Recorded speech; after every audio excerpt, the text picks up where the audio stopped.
Дете на 10 годишна возраст и 40 годишен човек ги загубија своите животи во тешка сообраќајна несреќа во село Трубарево. На регионалниот пат кој ги поврзува Катланово и Маџари, 72 годишен граѓанин, кој според локалните жители бил под дејство на алкохол, прво го прегазил мотоциклистот, кој загинал на лице место.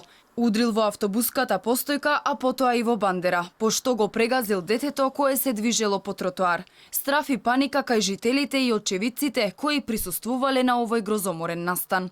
Гледката беше фатална.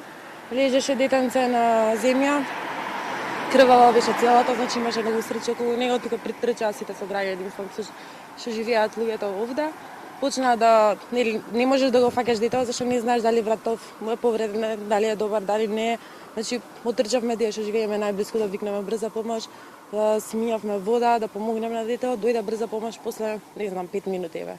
Возачот на автомобилот и детето биле пренесени на ургентниот центар. Детето без никакви знаци за живот. Во болницата бил направен обид за реанимација, но залудно, соопшти директорот на ургентниот центар. Згасна млад живот поради несовесно и брзо возење. Ова не е прв случај да се губат животи на тоа место. Каубојски или пат на смртта, вака жителите го опишуваат патот по кој често луѓето возат над дозволената брзина.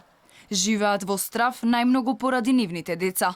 Во непосредна близина има и основно училиште, но ретко каде може да се забележи пешачки премин. Граѓаните неколку пати алармирале да се интервенира, но попусто. Сега во брзо време разговарав со некој од надлежните, што мислам дека ќе може да се помогне.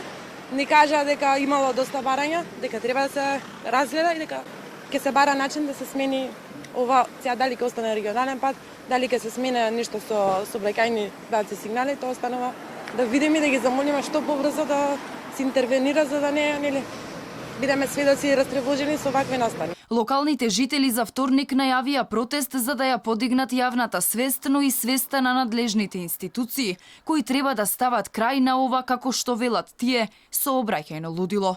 Од полицијата само го потврдија трагичниот настан, но без детали за него.